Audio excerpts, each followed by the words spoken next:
Hi, Ishan.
Hello, everyone, and welcome to this Karwaan Live. I'm not sure what to call it, broadcast, I suppose it is. Thank you for asking me. It's good of you to have me. This is the first time I'm doing this, so I hope the technology supports me rather than the other way around. I was asked to speak on non-alignment as a policy in the early years of the Republic. So what I thought I'd do was to speak a little bit about India's situation at independence, Indian opinion, and because there were many opinions on what sort of policy we should follow as a free, independent country, and the choice of non-alignment, its practice through the 50s, and how it started losing its efficacy towards the end of the 50s, and where we find ourselves today. And then I thought we'd throw it open to questions, to any comments, anything that you'd like to say about this. Well, when India became independent, we faced an unprecedented situation in many, many ways. The world was different. We were in a very strange situation, a situation that we'd never been in history. And frankly, we came to independence after being a colony and therefore having our foreign affairs, foreign relations run by the imperial masters in London. And the two bits of the government of India, which were the last to be Indianized, were really the Foreign and Political Department, the Indian Political Service, as they used to call it, which was a separate elite group within the ICS, and the Intelligence Bureau, where while the footwork might have been done by Indians, none of the senior posts were held by Indians at independence, and many of the papers were actually taken away when we got our independence. So we had very little experience or memory within the government of India of external affairs, of dealing with the world. And we came into a world which was very different. This was after the World War II. This was a world where two superpowers, the Soviet Union and the US, really dominated the world. The US accounted for over 40% of world GDP at that stage. Europe had knocked itself out with two world wars. It was really in bad condition. The first World Bank loan was to Britain, actually, to help her restore her economy. And the world entered into a Cold War where the international system was now bipolar. There were two superpowers, and there was a contest for global dominance and supremacy between the US and the Soviet Union. And this was a contest not just for military or political supremacy, but also an ideological context between two opposing systems of organizing life, socialism or communism, ultimately, and capitalism. And nothing like it had ever been seen before in history. This was global in its nature, and these two tried to organize the world around themselves. Secondly, it was a nuclear world. Second World War had ended in the Far East, in Japan at least, with the use of the atom bomb in Hiroshima and Nagasaki in August 1945. And this, for the first time, gave man the power to actually destroy human civilization. And it was a frightening thought for most people at that time. The idea that war now could be so destructive as to actually destroy human civilization as we knew it. For India, yes, we became free, we became masters of our own future, but we were left by 2 centuries of colonialism in really bad shape, in abject condition. The average life expectancy of an Indian at independence was around 28 years. Literacy, 14%, and among women was 8.8%. Disease, starvation, hunger was rampant. We had just gone through the Bengal famine, which was caused, frankly, by British actions and taking away grain from India for their troops and leaving Bengal to starve, knowing full well what the consequences would be. If India's economy had grown by 0.05% from 1900 to 1947, that's it. It was stagnant, basically. And it was really, if you look at over 80% of the population was in poverty. And this was a terrible condition for the country to be in. And if that wasn't enough, we faced partition and the consequences of partition. Within a few years, China entered into Tibet. And for the first time in our history, we had a border with China, not with Tibet, which had been a friendly neighbor throughout history. And there were new states being formed in the subcontinent. Many of them were brand new, were trying to find their feet.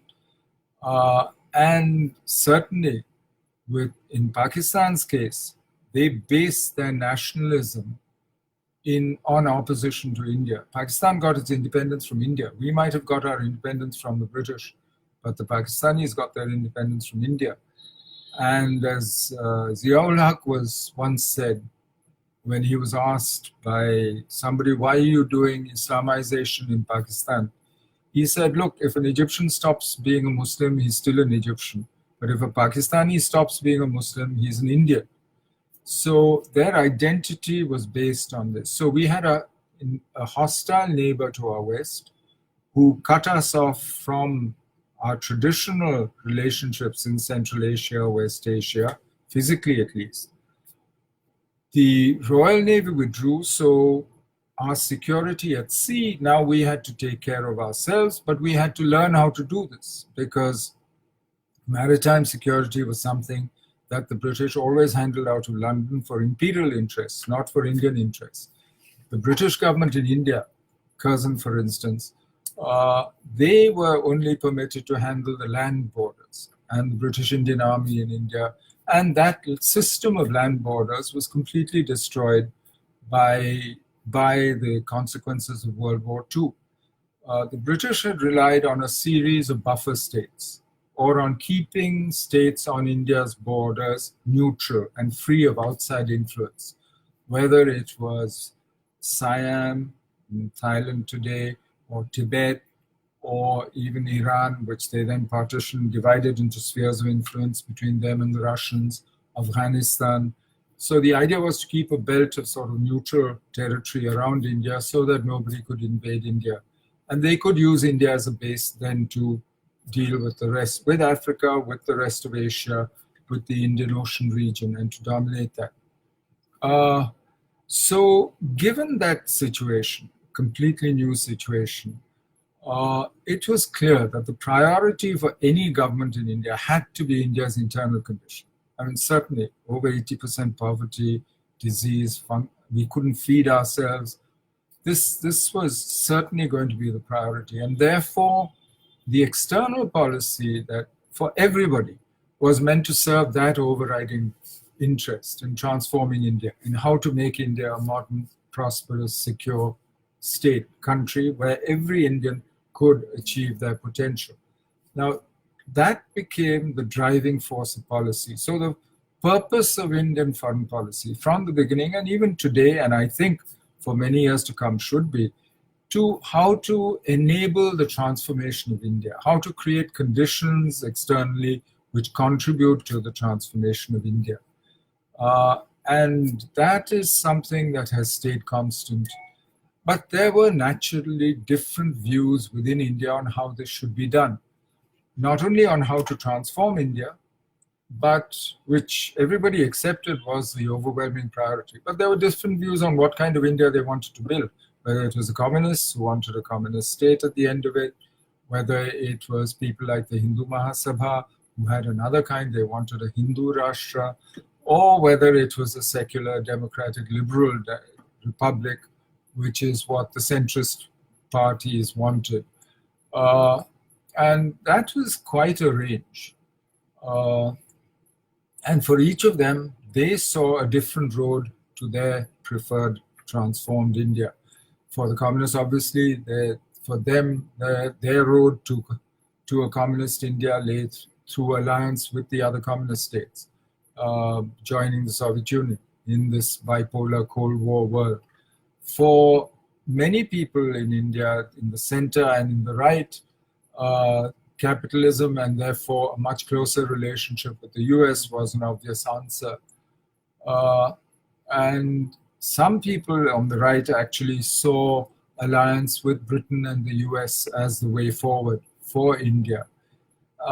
Essentially, I think there were, well, four main currents, if you look at it. One was, of course, the centrist current, and that's probably best represented by Nehru, whose views were formed during that internationalist moment after the Great War, after the World War I, the Bolshevik Revolution, and when the League of Nations in the 20s, early 30s, when people thought that there would be international solutions to the world's problems, which of course got wiped out by fascism and then World War II. For the centrists, India's independence represented the rise of Asia. And their idea was that we would build an area of peace, including our neighbors, all the other new states, through a process of decolonization. Remember, India was the first to achieve freedom. And the end result of World War II was actually the restoration of empire. The Dutch tried to restore their empire in Indonesia, the French in Indochina. None of these succeeded, but it took 10 years of war in Indochina before the French were finally defeated and pulled out. It took about 5 years of war and tremendous internal repression in Indonesia for the Dutch to actually give up and go home, and for the Republic of Indonesia to be formed. And in fact, the Indonesians were so grateful for what we did for them that Sukarno was our first guest, chief guest at Republic Day, at our first Republic Day in 1950. But for the center, the idea was to create an area of peace, and in order to do that, not to get entangled into the alliances of the superpowers. of what the US was building or the Soviets were building. Because for people like Nehru, they saw great power politics as the primary cause of the world wars. And they thought that in a world with nuclear weapons, that kind of war, that kind of attempt to assert dominance, to have rivalry between great powers, that was sure to end in another disaster. And the next time around, it would be even worse than World War II. Besides, they were convinced that we needed to concentrate on our own development, on India's own affairs, and not get entangled in other people's quarrels and politics. And therefore, their answer, therefore, was non-alignment, was not to get involved with the others, with the other blocs. But there was a solid body of opinion. K.M. Panikkar, for instance, T.T. Krishnamachari, who was later finance and minister and economic minister, Rajaji, sometimes Patel also, who thought that India's road was really with the capitalist countries. They saw the communists as a real risk. And don't forget, in 1948, for many years actually, the communists were actually running an armed revolution, armed uprising in Telangana. There was a wing, an extreme wing of the Communist Party of India, which was in armed rebellion against the government.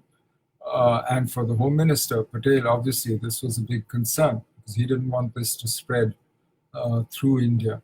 But for these people, they saw India's centrality in close association with Britain in order to continue India's regional primacy, as the British Empire had done.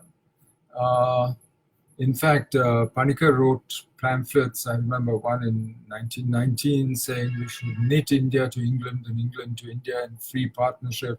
By 1943, he saw India as a security and economic power for the region and argued that maybe I should quote what he said, the Indian Ocean area, together with Afghanistan, Xinjiang, and Tibet, as the outer northern ring, constitute the real security of India. Geographically also, this is one strategic unit, with India as its great air-land center and the base of its arsenal of its naval power. From this central triangle of India, the whole area can be controlled and defended. And he then proposed a defense council, regional organization with a defense council stretching from the Suez to Australia, centered on India and in association with Britain. The third major strand of opinion was what is, I think, wrongly called Hindu nationalists, because all those on all sides of this argument were Hindus. But they actually based their argument starting with what Swami Vivekananda had said, because he had argued at the end of the 19th century that a reformed Hinduism based on the early Vedas could liberate India and free the world from fanaticism and religious wars. And this, he believed, would involve karma yoga, making ourselves physically strong, and rebuilding Indian civilization using modern ideas. Once India mastered science and became, in his words, a European society with Indian religion, it would conquer its former conquerors by spiritual rather than military power. And the idea that India's security could be achieved by universal acknowledgement of the truths of Hindu Sanatan Dharma later also drove the thinking of people like Savarkar, Golwalkar, who led the RSS, and is reflected actually in Prime Minister Narendra Modi's goal of India as a Vishwaguru, or a world teacher.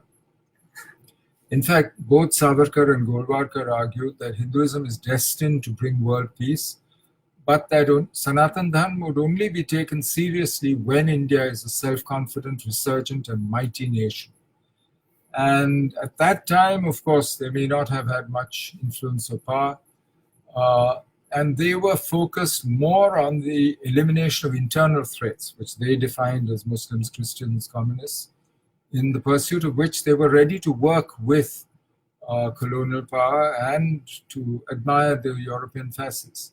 The communists, of course, had their own internal debate on foreign policy, as not all of them were happy with the idea of blindly following the Soviet Union or the Comintern or the Soviet line.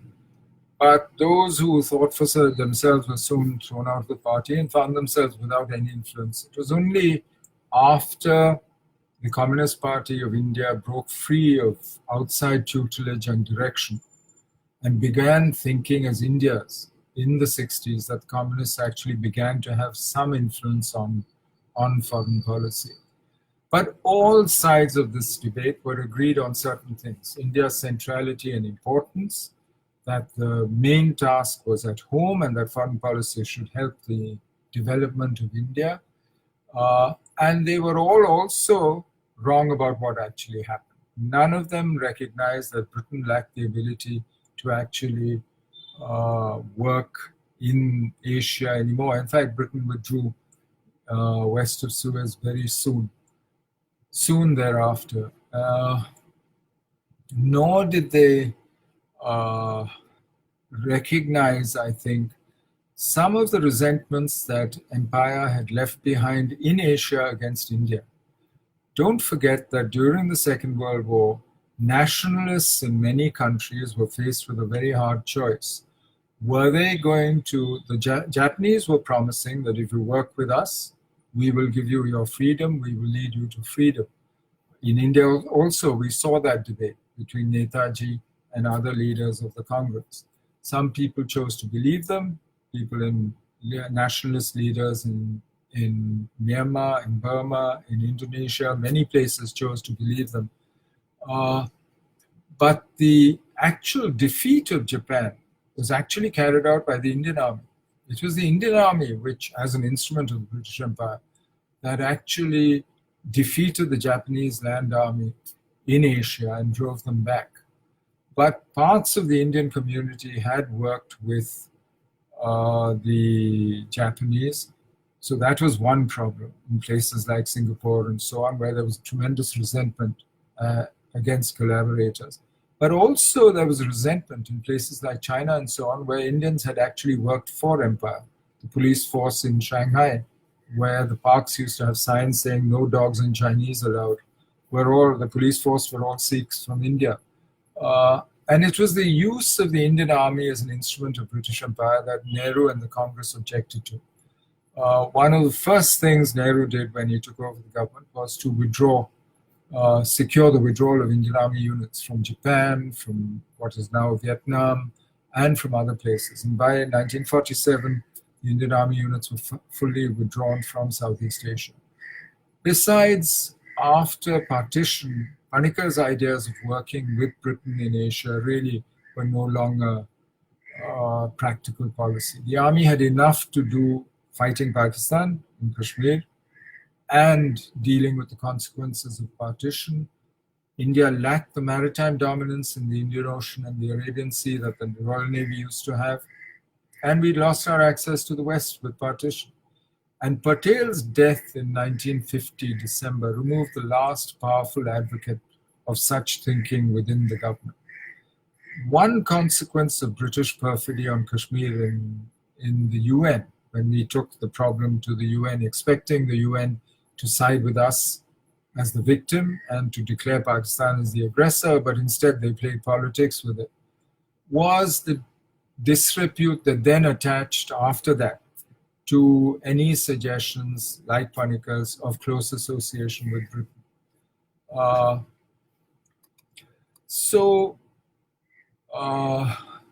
Frankly, the idea of working with another great power or joining either of the blocs which were now in the process of being formed was neither practical nor did it make much sense. And the choice ultimately, which became a fairly broad consensus, was for non-alignment. Linlithgow, the viceroy, had dragged India into World War II as a belligerent, declared war actually, without consulting a single Indian. Forget about Indian leader, but any Indians. And Nehru was determined that this would never again happen to free India. And so he had declared as early as September 1946 that, and I quote, "We propose so far as possible to keep away from the power politics of groups aligned against one another, which have led in the past to world wars and which may again lead to disasters on an even vaster scale." For Nehru, this was as much pragmatism as principle. It was as much a matter of policy as it was a belief. It was, he said, not a wise policy to put all our eggs into one basket.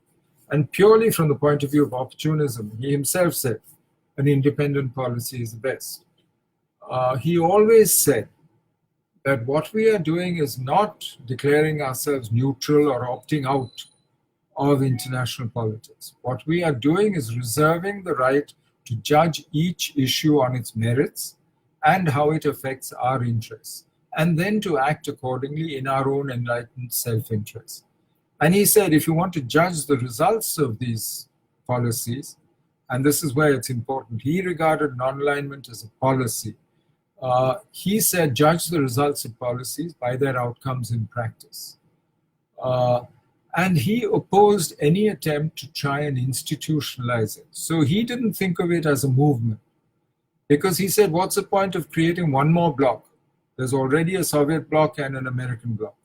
Now, the idea is not to create yet another bloc, and frankly, we are too weak, too poor to actually do so, to be a successful bloc if we start playing power politics with them.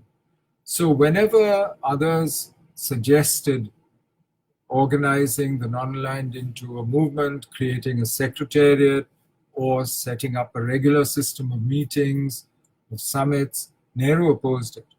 At Bandung in 1955 and thereafter, he would have nothing to do with it. So for him, non-alignment was a policy. And that made sense because it left the initiative in your hands. You could choose which issues to intervene in, which ones mattered to you, and you could deal with the world as it presented itself. So when institutionalization of the movement actually did happen, it only happened much later in 1961, by which time Nehru himself, divisions within the non-aligned movement, and certainly the deterioration in India-China relations had started affecting his ability to direct the movement. And in Belgrade, 1961, it finally became the non-aligned movement, by which time India's opposition to that had also got weaker. Non-alignment met several needs from an Indian point of view. Internally, it set up a competition between the superpowers. For instance, I mean, when we wanted to build steel plants, nobody in the West was willing to. Until we went to the Soviets. The Soviets agreed in 1953 to set up Bukhara, and then the others, the Germans, Tughlaqabad, etc., were willing to build plants in India. We paid for it, but at least they were willing to transfer the technology and to build the plants here. Same thing with food aid. When we tried to get food from the West, we were offered in 1952, we were offered food at very, very exorbitant prices. And we went to the Soviets, immediately, suddenly food became available. And in that sense, it enabled us to actually create a market, actually, for the things that we needed from the rest of the world. And at that time, we couldn't feed ourselves. We needed food. We still need fertilizer, energy. In fact, 80% of our imports even today are maintenance imports, things that we need just to keep the economy going. The problem with aid, of course, I mean, this setting up this competition, and there's a very good study of that by somebody called Egerman, is that it comes with a price. I mean, more than 90% of the aid that we received was in the form of loans, denominated in foreign currencies. And that, of course, posed quite a problem for us later. Also, it weakens your own institutions and ultimately constrains the exercise of your sovereignty, as we found over time in the 60s. Externally, of course, non-alignment met another set of needs. It built a coalition of friends as what Nehru used to call the area of peace, whether it was Egypt, Yugoslavia, other countries which wanted to be independent of the blocs, which wanted some space to maneuver for themselves, who are willing to work with us, Indonesia, Burma, in those days. And in fact, Nehru was so keen on actually getting cooperation going among these countries and on working what he saw as the three major purposes of the non-aligned countries at that stage. One, of course, was decolonization, because when we became independent, most of the other countries were not. In 1947, March, Nehru called a conference called the Asian Relations Conference, to which 29 countries or liberation movements or national parties, nationalist parties were invited from across Asia. And they all came and they agreed on a set of actions and three things: decolonization, because many of them were not free and we wanted the end of empires. They agreed on disarmament, particularly nuclear disarmament, because the fear of the atom bomb and what it would do was. And thirdly, what they also wanted was to build Asian solidarity. Now, if you think of it over the longer span, all three of these things, they actually did succeed in pushing through. The world was decolonized. Asia was decolonized through the 50s and early 60s. Singapore by 65 was independent. And in the same period, in the early 60s, you saw most of the African colonies also attaining their freedom. Disarmament, they had much less success. And incidentally, their success in decolonization was because there was an overlap and a coincidence in their interest and the two superpowers' interests. Neither the Soviet Union nor the US welcomed the return of the old European empires. They didn't see why they had to share their dominance and primacy with these old empires, which had in any case lost their power and destroyed their economies through two world wars, and were now actually their own allies or clients in a real sense. So that they did achieve because of that coincidence of interest. Much less so with nuclear disarmament, but the fact is we have avoided a nuclear holocaust for various reasons. But for the idea of a common Asia, of pan-Asianism, as it were, that, I'm afraid, is still a long, long way away. But you still hear the rhetoric. You hear the rhetoric in Xi Jinping's speeches today, where China thinks that she is the natural leader of Asia. You still hear it in various forms from ASEAN, from various other places. But that idea of Asian solidarity, of one world, as it were, those are, I think, were not practical politics. So how was non-alignment practiced? Non-alignment recognized that because the world was binary, the two superpowers were competing, there was space in between there for other powers, for powers who otherwise might not be able to match the superpowers and so on in their strength. And this was not just India that recognized it. When the Bandung Afro-Asian Conference was organized in April 1955, the number of countries who wanted to come was enormous, including various allies of the superpowers, such as Japan, Iran, Iraq, Turkey, all of whom at that time were allies of the US. Of course, India, Indonesia, Egypt, China, which had a military alliance with Russia but wanted to expand, needed space for herself, wanted to assert her own independence, and so on. So if you look at the list of people who came and who sought a third way apart from joining the superpower camps, and that in itself shows you the power of the idea of non-alignment at that time. And they therefore worked together and Obviously, each one brought their own problems: racism, apartheid in South Africa, which the non-aligned worked against, uh, economic development, which after decolonization in Africa became a high priority, was always a priority for countries like India. And later, the non-aligned tried to start South-South cooperation.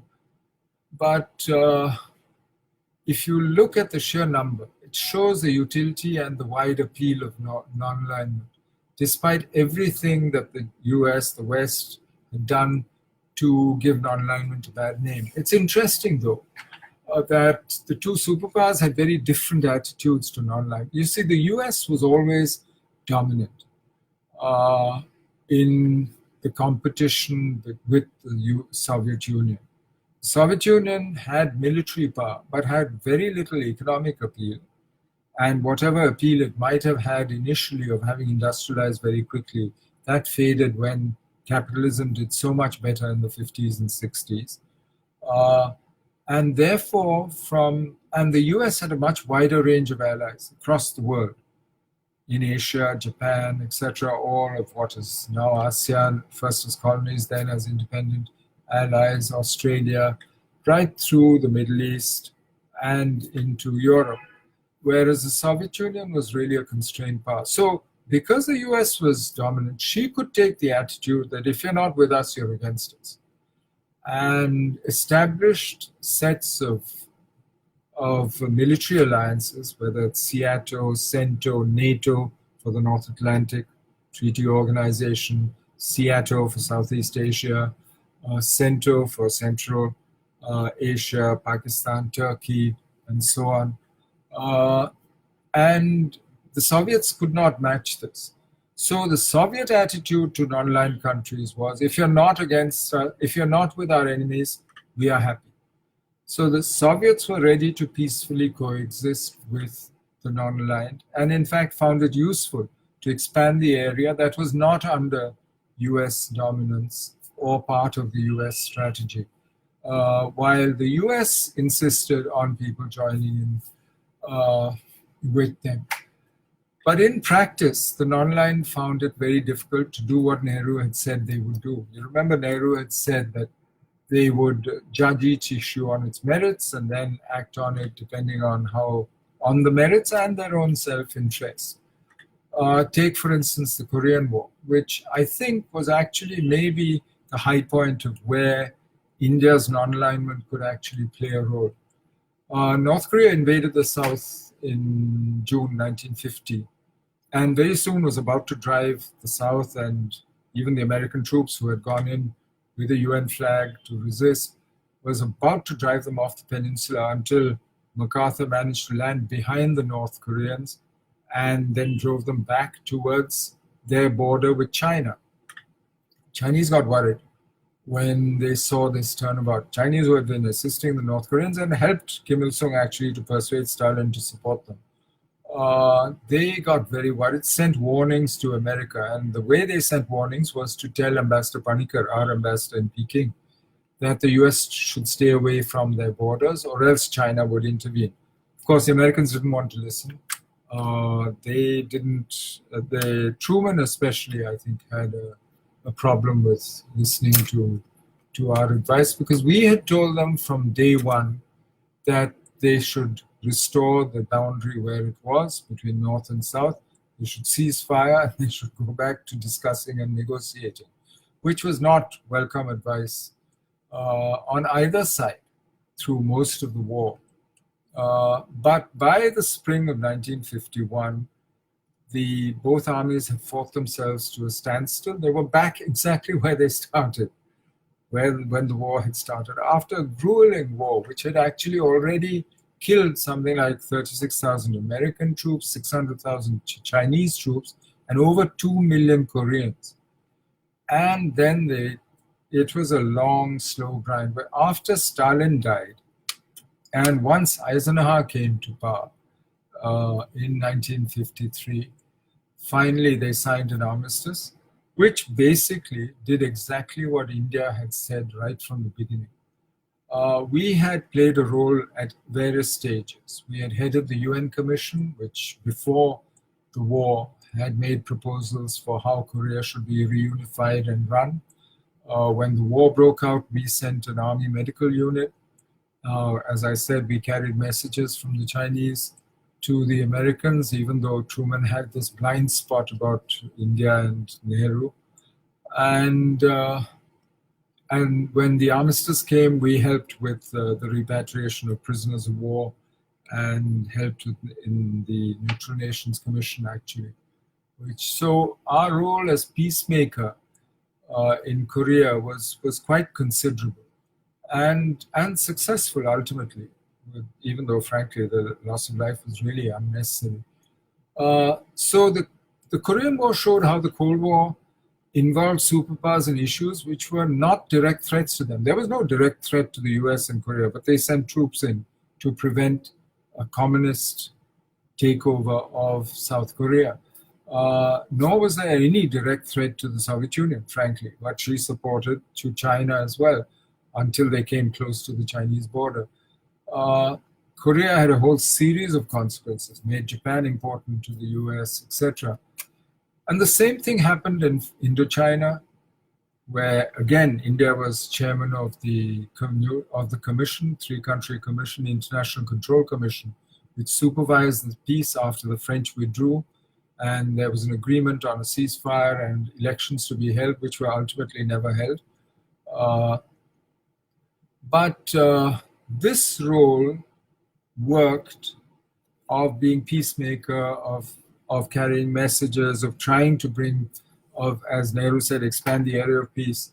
This was possible so long as the Cold War was a pure binary contest between the Soviets and the Americans. But after the mid-50s, this started changing for several reasons.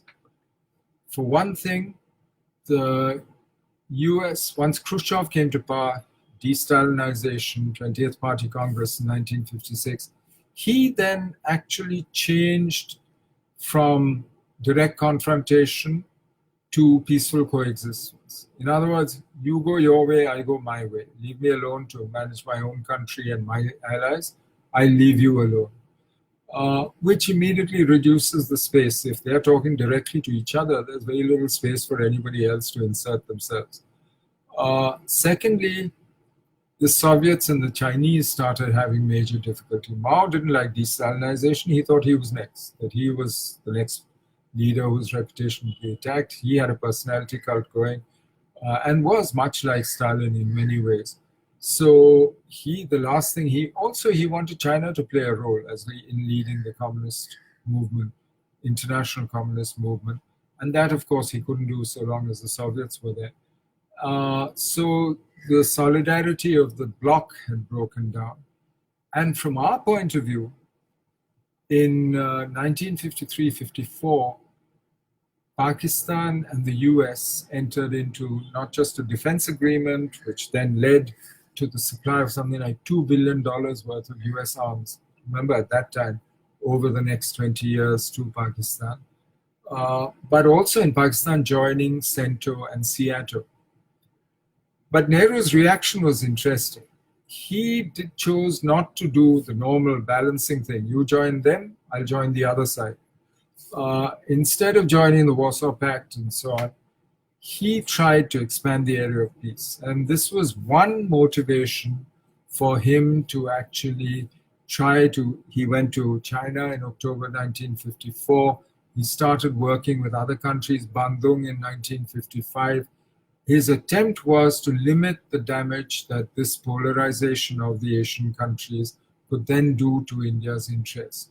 So while in the first half of the 50s, India was successful in running a truly non-aligned policy in balancing between the superpowers. Proof of it came when Khrushchev and Bulganin visited India in 1955, committed to major project assistance to India. And finally, in 1962, actually, from 1959, started also selling advanced weaponry to India. And Eisenhower followed and visited in 1959, partly because for the US, India became important since they had lost China, and they needed a counterbalance to China. And Eisenhower and Kennedy saw India as a potential counterbalance. And India-China relations were deteriorating through the late 50s. By 1959, the boundary dispute was in the open. Tibet was in revolt. The Dalai Lama had escaped from Tibet in 1959. And so they saw this as an opportunity, not just to bring India into the US camp, but more to use India in their attempt to contain China and to offer a democratic alternative to the rest of the world. But after the mid-50s, non-alignment's efficacy as an instrument of free policy really started declining. I've mentioned some of the reasons, partly because the blocs themselves were no longer quite as monolithic as before, because it was no longer a pure bipolar world as it was. And also because I think in many ways the other countries, when it came to their own interests, found that it was much more difficult to be non-aligned. For instance, if you take the Suez Crisis in 1956, the Nasser of Egypt nationalized the Suez Canal because he saw all the profits from this major waterway going to the British and the French. The British, French, and the Israelis actually mounted a military invasion and took over the canal. And in 1956, and they invaded Egypt on the 5th of November. Eisenhower was furious because A, they had not consulted him. B, he said, how can we possibly support Britain and France if in doing so we lose the whole Arab world? Because in effect, the rest of the Arab world would then go to the Soviets and look for a counterbalancing force to take care of them.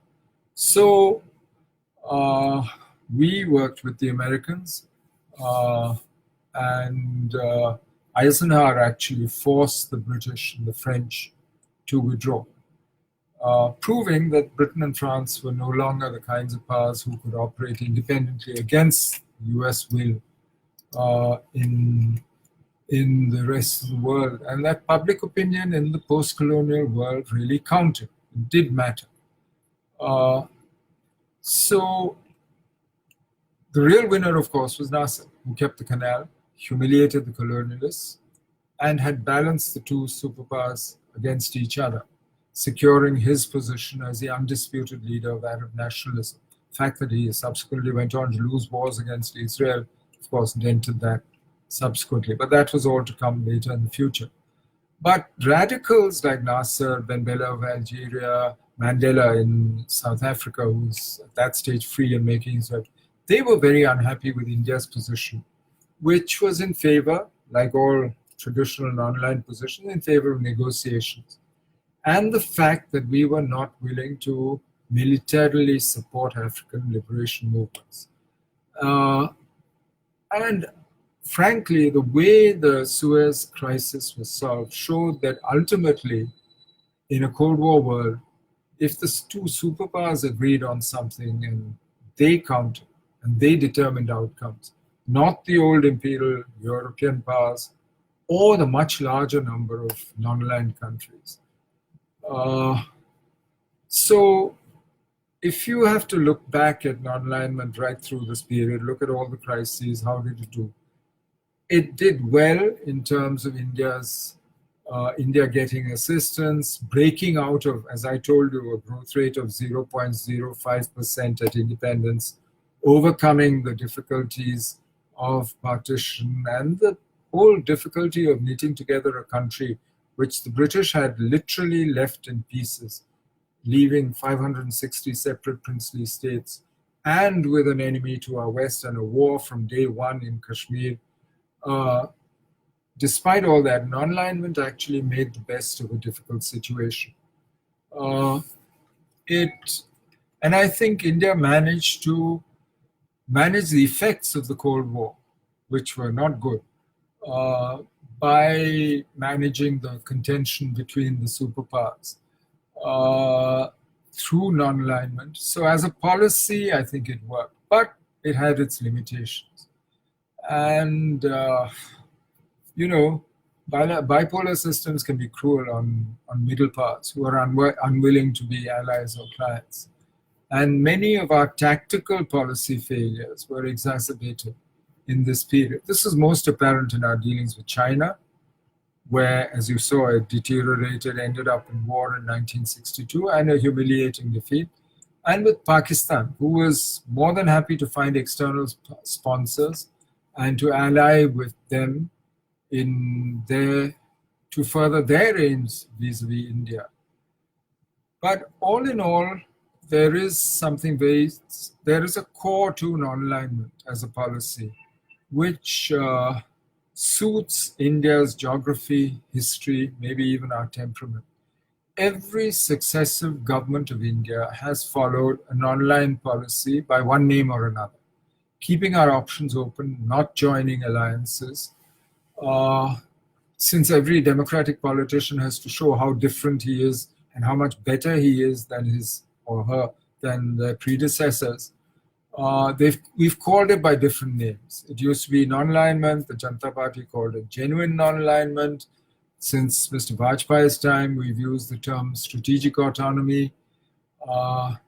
Today, of course, the policy is under attack for the same reasons that many people in the early 50s thought that we were too weak to manage on our own. They, at that time, looked to the previous superpower, to Britain, Panikkar and people. Today, people are so worried by the rise of China that there are some people in India who think we should be aligning ourselves with the US.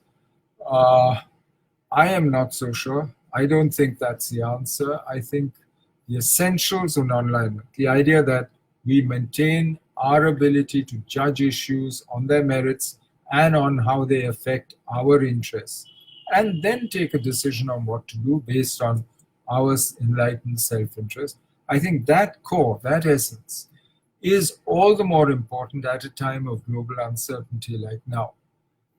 So long as we lack the power to entirely shape and control our environment, we must keep our options open, work with all those whom we can work with, and maintain our freedom of action. Because frankly, nobody else shares our interests, values, and needs. Can you think of another country like India at our levels of development, but with the kinds of issues that we have, the kinds of problems that we have that we need to solve?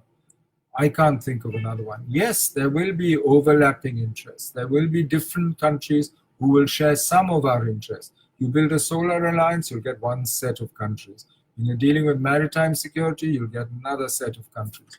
Counterterrorism, you'll get another group of countries. Work with them all. But ultimately, I think the core of non-alignment as a policy is still relevant because of our situation and because of what we are. I'll stop here. I've gone on for long enough, I think. And I'd be very happy to I'll try and answer your questions and see what you have to say about this.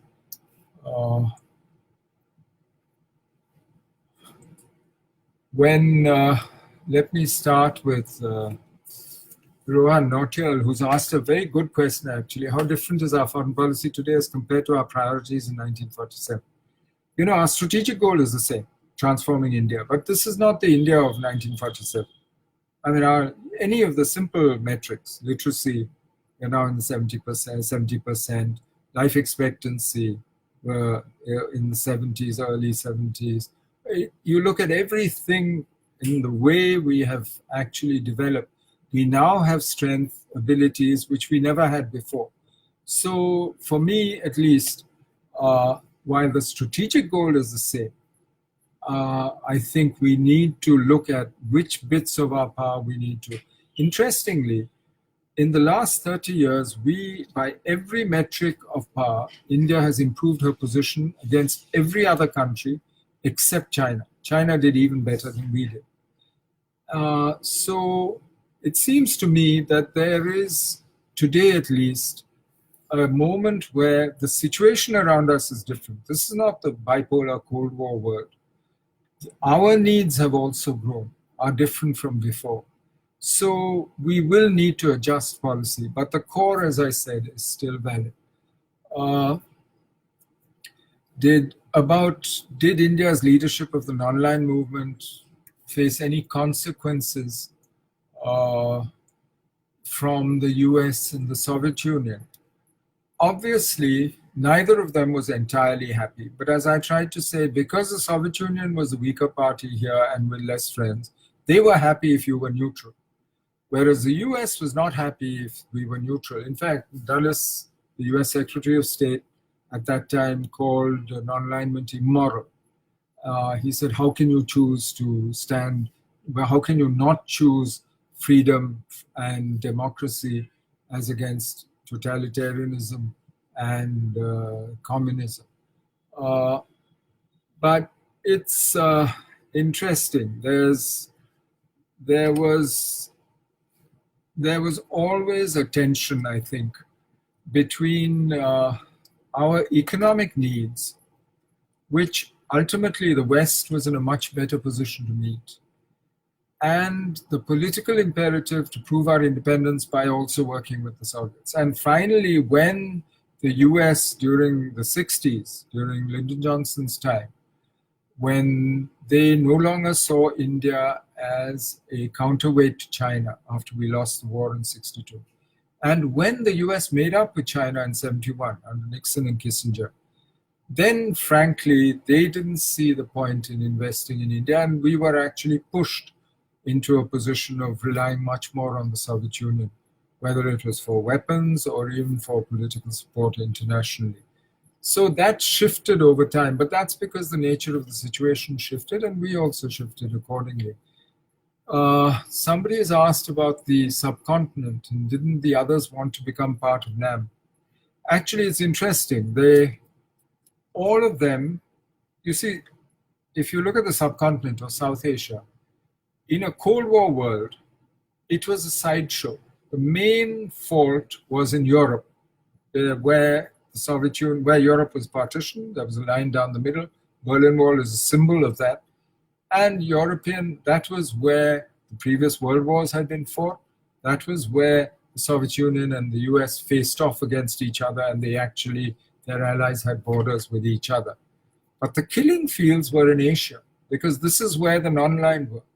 So if you look at the deaths by war, and in no year during the Cold War did the number of battlefield deaths go down below 100,000 in a year. Think of those numbers. They're all in Asia, from Korea to Vietnam, some of the Indo-Pak wars. You look at the Middle East, you look at the wars between Iran, Iraq, you look at the other wars, Arab-Israeli wars. The deaths, as I said, never went below 100,000. But this is where they actually fought, where the boundaries of the Cold War kept shifting. And the Vietnam War itself and its aftermath in Indochina. All that, if you add all that, including, there was a huge contest going on here. You add the communist insurgencies, because this was also an ideological contest. So South Asia subcontinent was a sideshow. And we were happy to be a sideshow, to be left alone to concentrate on our own development. And apart from Pakistan, all the other countries, in effect, were non-aligned, either officially, like Sri Lanka, or in practice. Bhutan took non-alignment to the extreme, to isolation and reliance on India in 1958.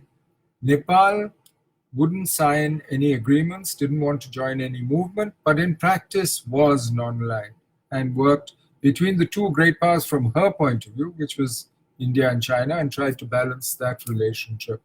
So they did actually follow non-aligned policies in practice while they concentrated on internal state formation and development.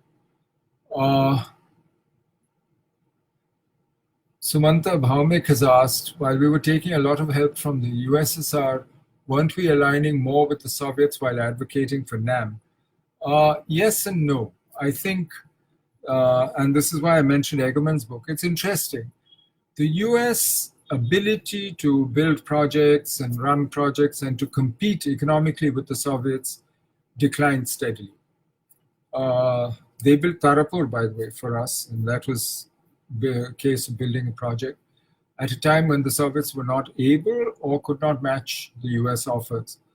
But in things like steel plants and so on, because Soviet costing anyway was administrative, they could afford to, and the Soviets became increasingly project builders. Their aid became increasingly project.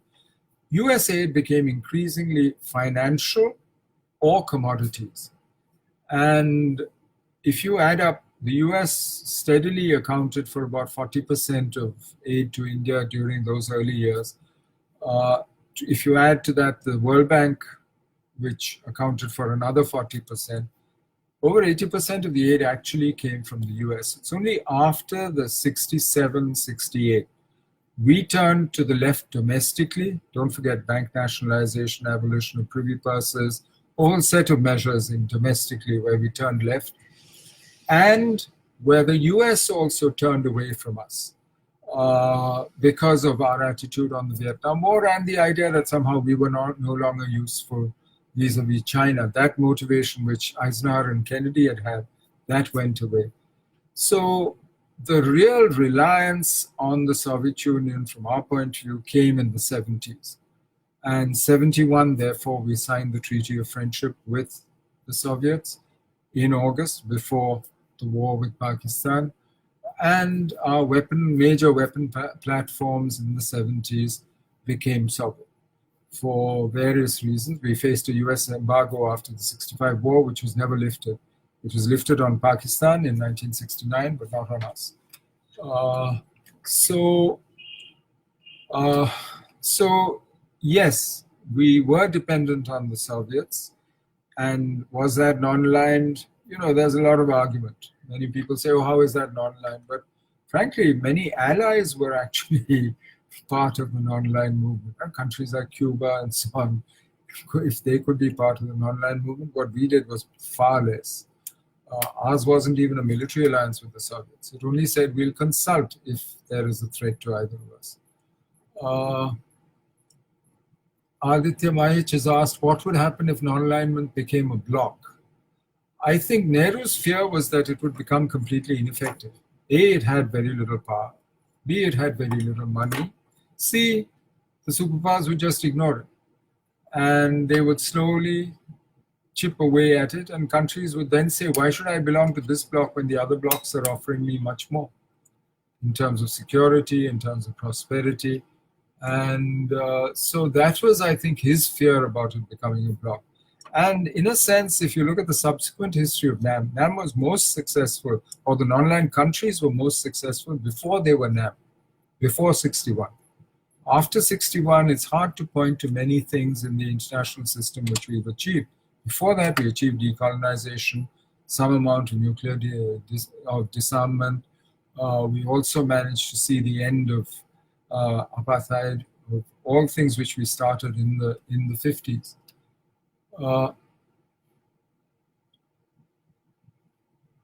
Somebody asked, is there ever possibility of a European Union-like union in the Indian subcontinent? As I said, there is a problem here where we are so similar. We have so many affinities in the subcontinent that when you're building new states out of maybe old nations, but when you're building new states in the subcontinent, your identities will feel very easily threatened by others who are very much like you, especially when that other is India, a very large country, which shares your religion, your language, your food, your music. So when you're trying to build a national identity, a nation, a new state, it becomes very hard then to start handing over sovereignty to either any supranational body, as long as it includes this huge domineering presence.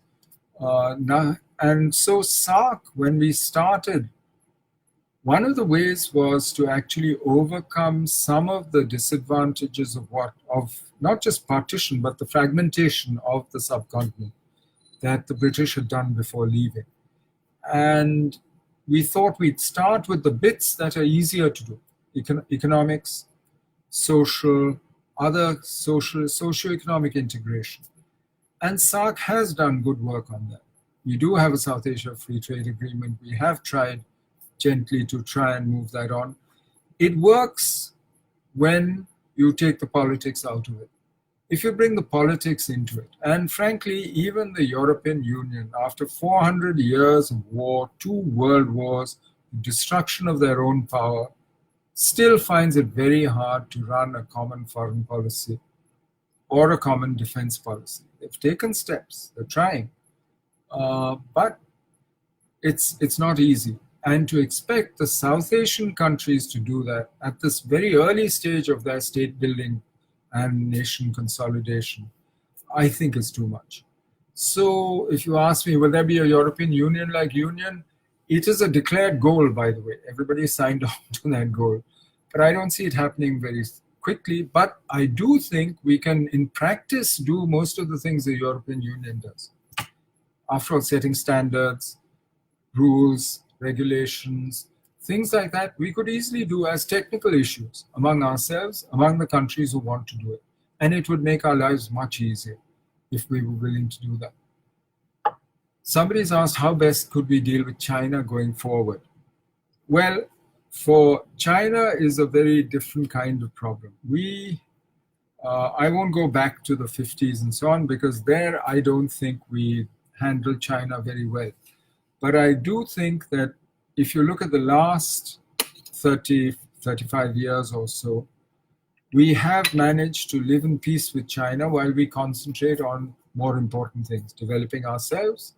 And these have been the best years for India's progress, the last 30, 35 years, and on dealing with the rest of the world, on integrating ourselves with the world economy, all of which we have done.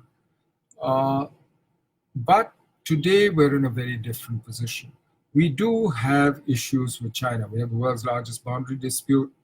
We share a periphery, and therefore we rub up against each other in this periphery, in these countries all around us. Some of them try and play us off against each other. That's part of the game. That's part of the normal political game.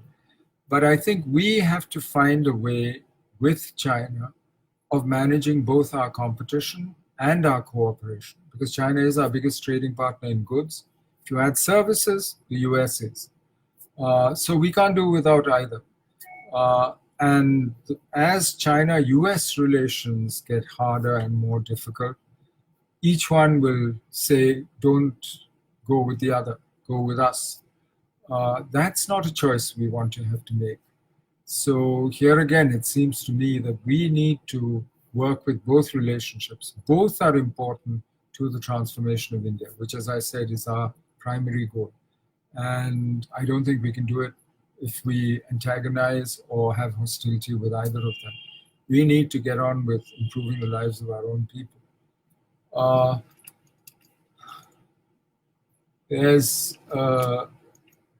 How good was the decision to stick with NAM and not realigning with the US and the West even in the 50s? That's a what-if question, and I'm not sure that I can answer that. It's interesting. US client states or allies, or in fact their enemies who they defeat, have done best. Some have done very well, brilliantly. Japan, Germany. Some have done terribly. You look at Pakistan. So it's very hard to say. There is no question that the US, the capitalist system, which led by the US, delivered much more benefits to everyone and was a sustainable system which worked and delivered. And frankly, we were part of that system. We might have said mixed economy, we might have had moments when we tried autarkic development, or we tried to cut ourselves off from the world, or we tried a socialist pattern of the economy. But the private sector has always been a much bigger part of the economy in India. And we might have called it a mixed economy, but certainly the balance since 1991 at least has shifted the other way. And when Mrs. Gandhi came back in 1980, she tried very hard actually to move the economic trajectory away from that socialist line, that nationalizing line. So we tried through non-alignment to take the politics out of it and to take economic advantage where we could. Initially, some of it came from the Soviet Union, the steel mills, as I said, Bukhara and so on. But later, frankly, the Soviet model by the 70s, it was quite clear, was not delivered. And so we relied increasingly on the Western world for our economic development. Today, if you look at the sources of growth in the global economy, where are they? They are in emerging markets. 25% of the growth in the world economy before COVID came from China last year. It's the dynamic economies of Southeast Asia. It's also the West. I mean, there are several economies, and the US has been doing well steadily. So it seems to me that non-alignment can be treated both as an attempt to increase our freedom of maneuver, but also to increase our ability to work with whatever works. And in the economic case, I think the argument is clear towards the market side. In the political, was there a political cost to non-alignment? Yes, I think there was. But I think the main problems that we faced, whether it's our relations with Pakistan, with China, they were not caused by non-alignment. They were intrinsic to those relationships and the way in which they and we handled it. So to that what if question, I would give a mixed answer. I'd rather deal with the facts, frankly. Is there a change in the way foreign policies were formed since 2014? I certainly hope so. In fact, I'm not sure that there's enough of a change because the world has changed. The world has changed tremendously since not so much 2014 as the global financial crisis of 2008, which stopped the process of globalization as we knew it in the 80s, 90s, and noughts, which we did very well out of it. We were the second biggest beneficiary out of globalization after China, and managed to pull 140 million people out of poverty in just from 2001 to 2011. I mean, that's really an achievement. But the world has changed after that crisis, and I think you can see how different the governments in power are, whether in the US, in China, in India, in other places, in Japan, new authoritarians are in power. You can see how deglobalization is taking place, how the global economy has slowed down considerably. And if our job is to transform India, we must adapt to this new fragmentation of the global economy. The global economy seems to be breaking down into three big, one NAFTA, North America, America, Canada, Mexico, etc. The EU as another block, and RCP now in the East, with China, ASEAN, Japan, Korea, Australia, New Zealand. We've opted out of RCP, which frankly I wish we hadn't, because I think that's really our future. We can't opt out of our neighborhood. You cannot have an active foreign political military policy without an economic relationship and a solid economic base to it. And so I think as the situation changes, we must change our policies. So I do think that we need to do that. Somebody's asked whether the ancient cultural linkages with China, states are rational political actors. They don't function on sentiment or on history. They use these as symbols when it suits them. But ultimately, they make their decisions on the basis of cold calculations of self-interest in an anarchic world. And that's something which I am not sure, Devashish, whether, people-to-people relations can change the dynamic between the governments and the states. That's much harder to do. It can help. It can create atmosphere within which, but without dealing with the political and other issues, it's frankly, I'm not sure that people-to-people relations can change that dynamic. Naeem has asked two questions. What are the benefits for India of being a participant in the Commonwealth? I'm not sure. I really don't have an answer for that one. Is diplomacy becoming redundant in this era of globalization? It's the other way around. There's much more to be negotiated. We're now negotiating issues which we never used to before. And if you look at all the main challenges that the world faces today, they're all transnational challenges. They're all challenges that one country cannot solve on its own, that no country can solve for itself. Think of climate change. Think of global terrorism. Think of energy issues. Think of maritime security. These are all critical to our future. And think of cyber security. These are issues that require international cooperation that no country can settle on its own. No country can settle for itself. So given that, the diplomats are going to have a lot of work. And the worse the situation, the more work there is for diplomats, journalists, analysts, and scholars. Frankly, there's much more space for us to do it. Devashish Das has asked again, why has the Indo-China border not been well demarcated? Frankly, border demarcation is a fairly modern idea. We had a traditional, customary boundary with Tibet, which in most places we knew where it was. We and the Tibetans had agreed, and people lived peacefully across that border. It's only once China occupied Tibet and came with its ideas of hard sovereignty and of power politics that actually we've had trouble on this border. And the Chinese have questioned the agreements that we had reached in the past, whether it's in the eastern sector or in the western sector. And they've actually changed their line steadily over time. So as long as they keep expanding their demands and changing their ideas, it will stay disputed and not very well demarcated. We actually were willing to take it to the International Court of Justice and told the Chinese so in the early 60s. Chinese were not, because we actually think the law is on our side in this. Ishan has asked about the unique strategic culture in India. That's a whole PhD thesis, Ishan. There's in fact, people have written several PhD theses. It's very hard to define in one or two words, but there is, I think, an older tradition which goes back not just to the Arthashastra, but to the Mahabharata.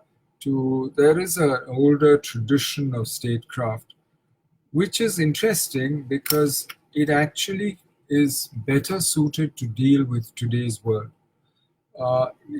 If you look at Kautilya, for instance, he talks of a world where there are kingdoms, republics, confederations, city-states, where my neighbor's neighbor is my friend, and so on. He has a mandala theory. So you're talking about a multipolar world. You're talking about a world with various units, sovereign units, which have differing levels of power, of prosperity, and so on, and who are doing deals among themselves to improve their own position. That's very much like the world we actually face today. Very few strategic cultures or traditions have this idea.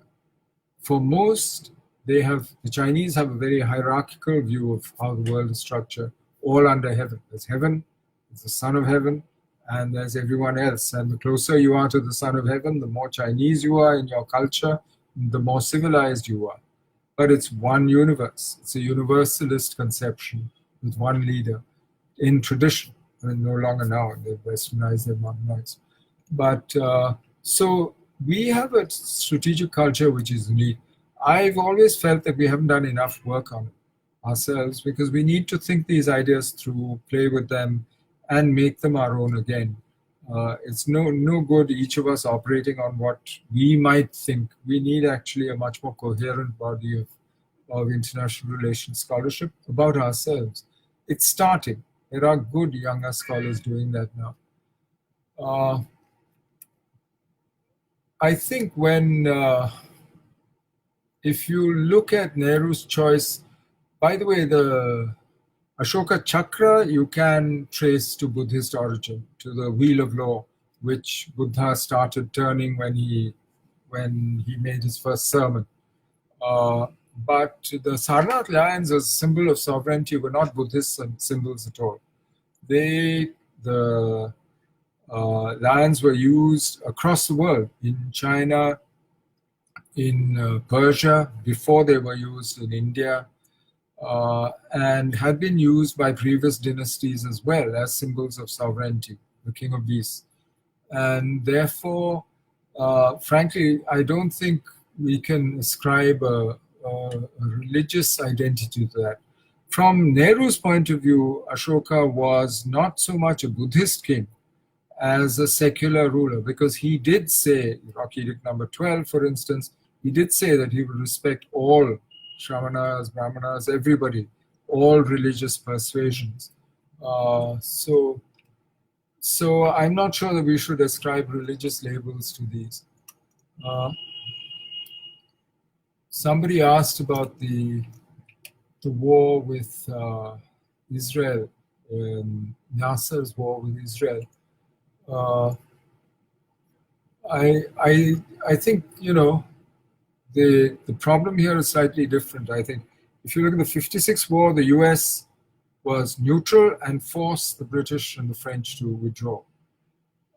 If you look at the Yom Kippur War, by that time the whole situation had changed. Don't forget, in 56, the US sided with Nasser because they didn't want to lose the Arab world to the Soviets. By 67 and then by 71, certainly, it was quite clear the alignments among Middle Eastern states, pro-Soviet, pro-US, had become quite clear. And the US had direct influence in the Middle East, which before that, in 56, was limited. It was really through the British and the French that they had been operating before that. So there was a slight difference in the way. So whether Egypt was a farce or not, you could accuse many countries of having worked with one superpower or the other. Somebody else accused us, for instance, earlier in this thread, of being dependent on the Soviets and therefore hardly non-aligned. But I think what the non-aligned, therefore, this is where Nehru kept saying, it's not a bloc. It doesn't have some set of principles that you've signed on to. It's a group of countries who come together to work together on certain issues that they have a common interest in.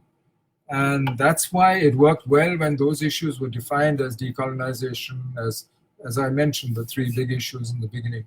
But later, I think it lost its focus.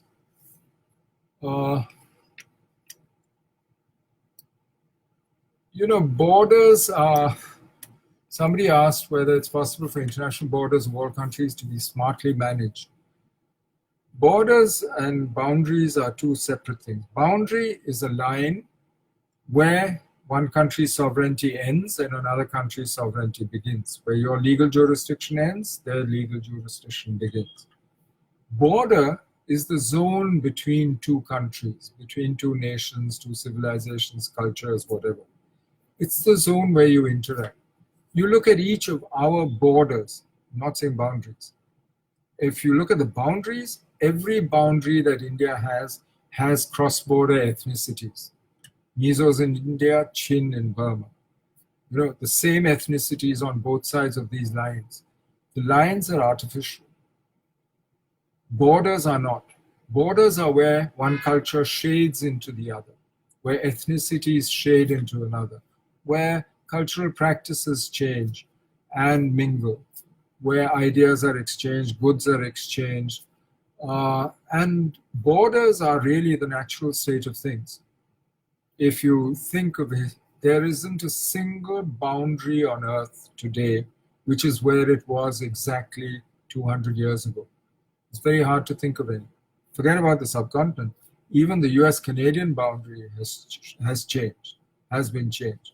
Because boundaries represent a snapshot of power at a certain moment.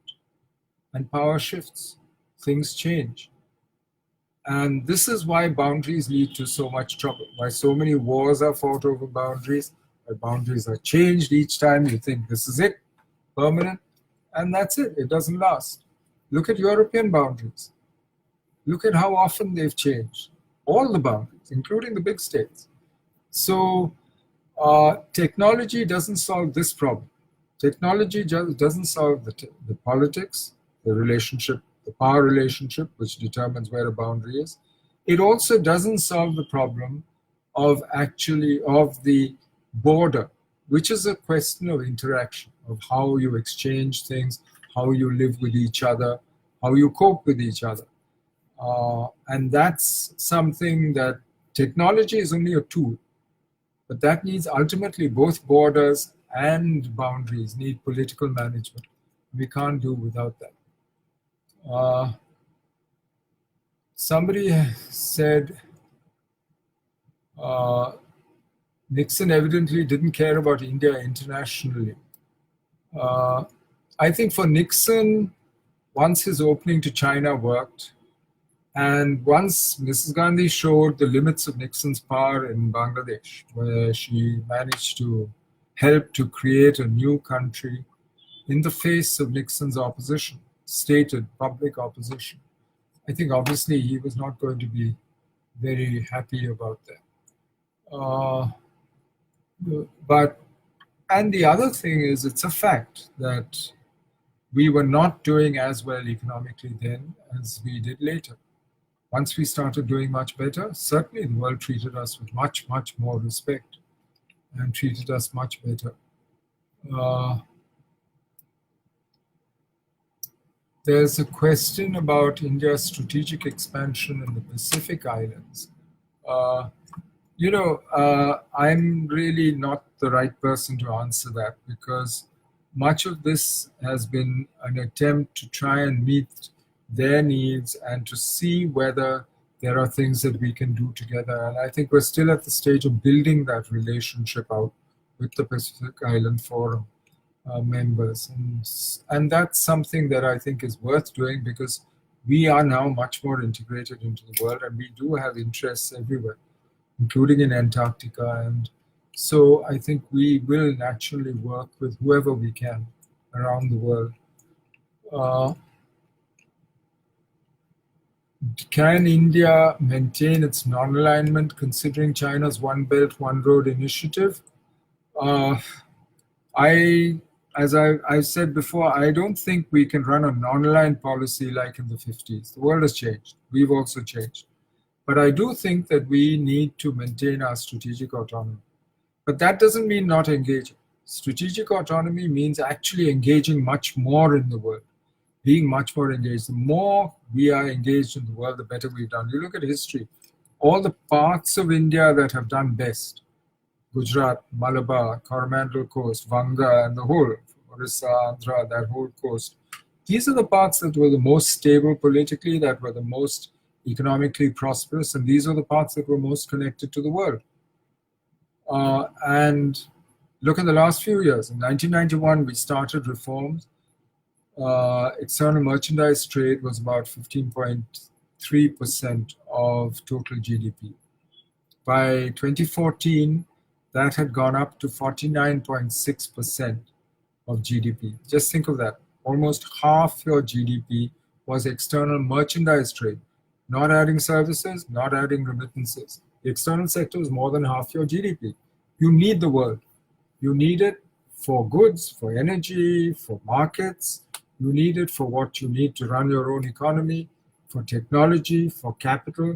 So the more we work with the rest of the world, actually, the better. Does China's One Belt, One Road initiative change that? So far, no. But then we need to get out there and engage. And I said, we can't just walk away from things like RCP, raise our customs duties for 4 years running steadily, cut ourselves off from the wall.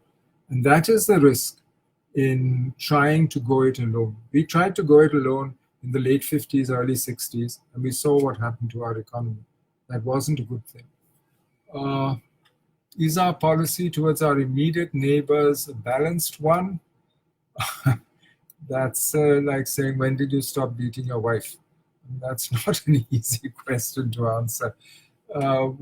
What's balance? I mean, there will always be unhappiness on both sides in these relationships, but you need to keep that level of unhappiness down. And you need to also make sure that you are creating enough positive, creating enough prosperity, enough security out of these relationships for both sides. That both feel they are net gainers out of them. There have been times when we've succeeded. There are times when we are not succeeding as quite as well. Today, maybe not so well. My own feeling is that, yes, we can do better. We can do better, but I don't think we've done badly overall. But there is much more. And I think Ashok Mathur has asked, what about Nepal? And that is exactly why I say we can do better. I think it's not only because of the Chinese or because of politics in Nepal. I think those are facts that you have to take into account when you run a policy, when you make a policy. And we have to deal with reality, and if necessary, change that reality in our favor. So thank you, everybody. I'm very grateful to you for having listened and for your very, very thoughtful questions. All the very best. Thanks.